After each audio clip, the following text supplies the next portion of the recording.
Hey everyone, Cyclone from Psyche Pride's Facebook, YouTube, and Instagram. Do me a favor, like, follow, share, subscribe, all that fun stuff.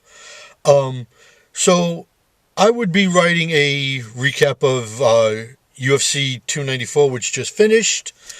But unfortunately, right now, Belly Up Sports is being updated, so can't do any writing. But decided, and I've never done a reaction video before, thought today would be a good enough time to start. And it's going to lead to something controversial towards the end, but if you know me, controversy is my middle name. Actually, it's not. Well, never mind what my middle name is, but here we go. First of all, that cage side doctor should, wherever he's from, be forced to walk back. To tell Victor Henry he wasn't kicked into cajones. Seriously, what in the world is that? You want to wave off that one? Fine. You want to wave off the Johnny Walker because supposedly he wasn't all there mentally? I guess that's fine too, but remember, how many times does Johnny Walker know how to answer a question when he's fine? So with him not being a fine, maybe that is fine for him. Who knows? I don't want to make this such a super long video, but let's just get into the co-main event, huh? Khamzat Chimaev's a great fighter, no doubt. But he beat up a short-noticed, blown-up welterweight. Now, yeah, Khamzat himself bounced between welterweight and middleweight. That's fine. As a matter of fact, he's ranked number 4 at welterweight, and Usman's number 1 at welterweight. So, what do I think on that?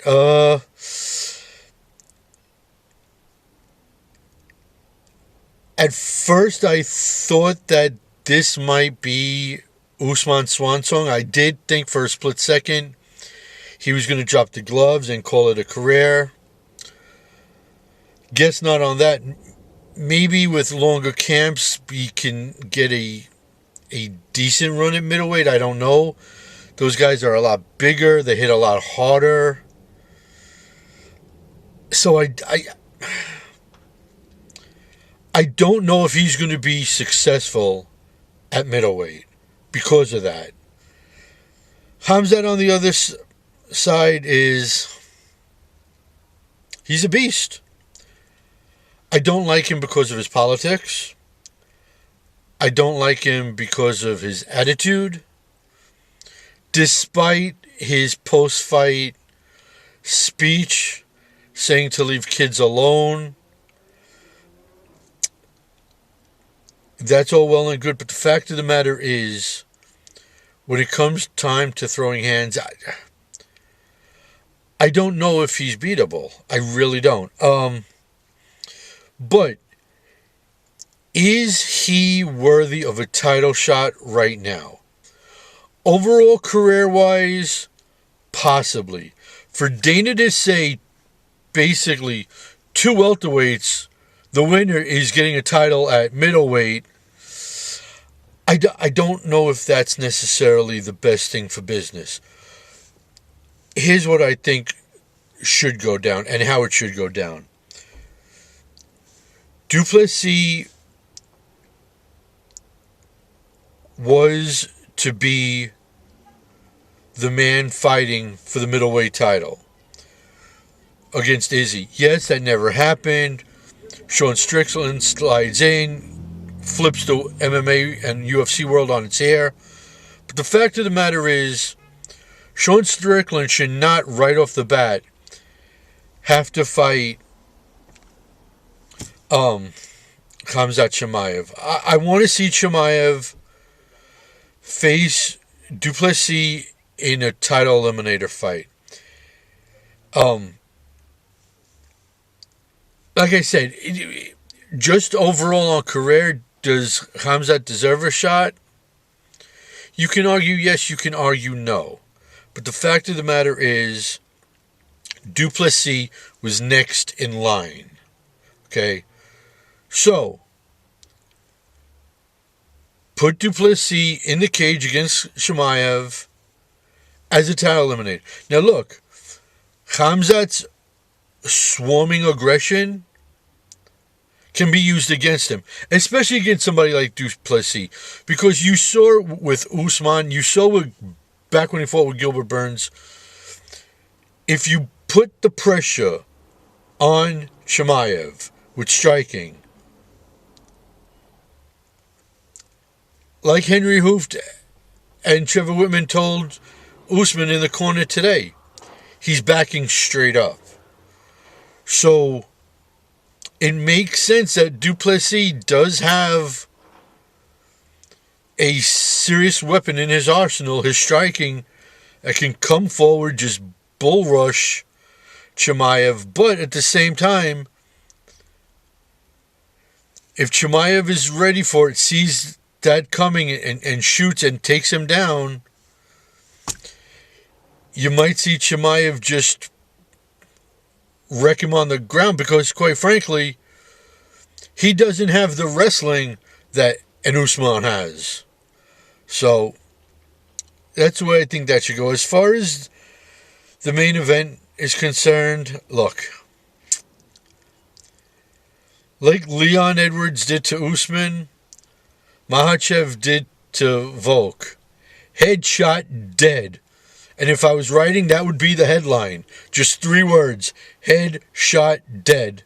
Maybe 5 words. Headshot dead part 2. He worked Volk's lower body, middle body, and he just climbed the ladder. And it wasn't even a fully head-on, a full head kick that completely caught Volk.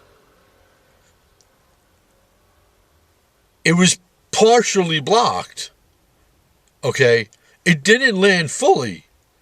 And he busted Volk's face up with it. So,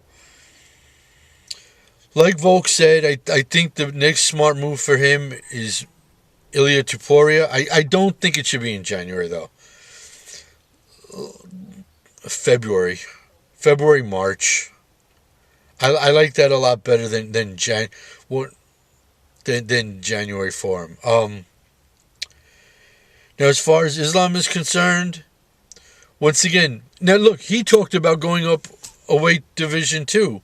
Okay, he wants his chance at 2 division status. And, okay, I could understand every athlete wants their shot, but quite frankly, no. There is a lot of work. And he himself said, Dana has a lot of work to do. There's a lot in the lightweight division still. Okay. You have Mateus Gamrot. You have Charlie Olives, who still deserves his rematch. And you still have Dustin and Justin waiting in the wings also. So, I don't know, unless they did like a mini 4-fighter tournament to figure out who's next, even though it should be Charlie Olives, I don't see Makhachev being given the ability or the opportunity to go up, because there's at least 4 right now fighters that are lined up in the queue for that 155 strap. Now, I'm going to wrap it up by saying this. Yes, in Abu Dhabi, it was basically Muslim fighters against fighters from around the world. And every single one of them, made it known that they stood with Palestine. Although, what exactly is Palestine?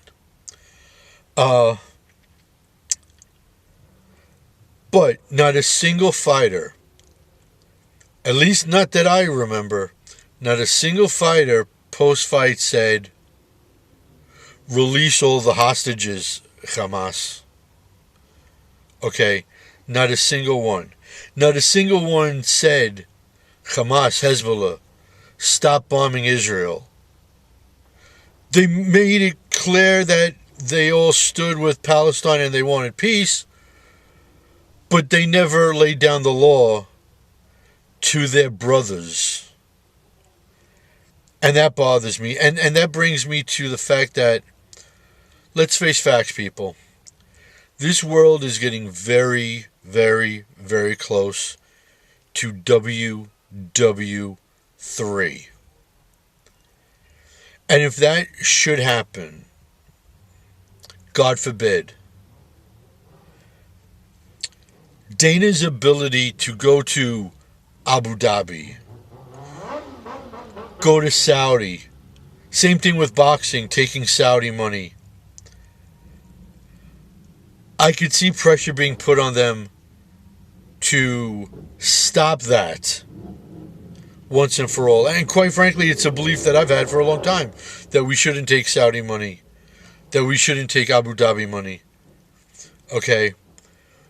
But for right now, promoters still take that oodles and oodles and oodles of blood money, because quite frankly, let's be honest once again, that's what that money is. It's all blood money over there. So, should that tragic WW3 event start for real, I don't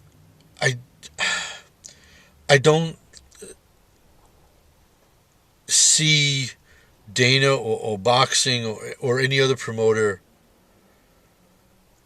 having common sense go there. It should be put to an end.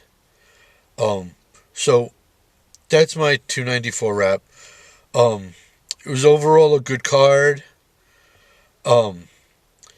Reminder, the UFC prediction raffle will come back, UFC 295, next month, November 11th, from Madison Square Garden, the center of the universe in New York City. Follow the rules on Psyche Prides on Facebook that week.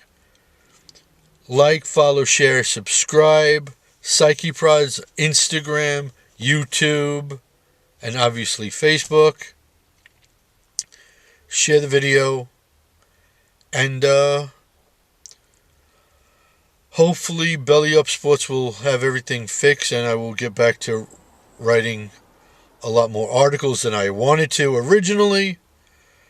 But I'm going to get on the ball on that once the site's back up and running. So until then, Cyclone saying bye. Bye.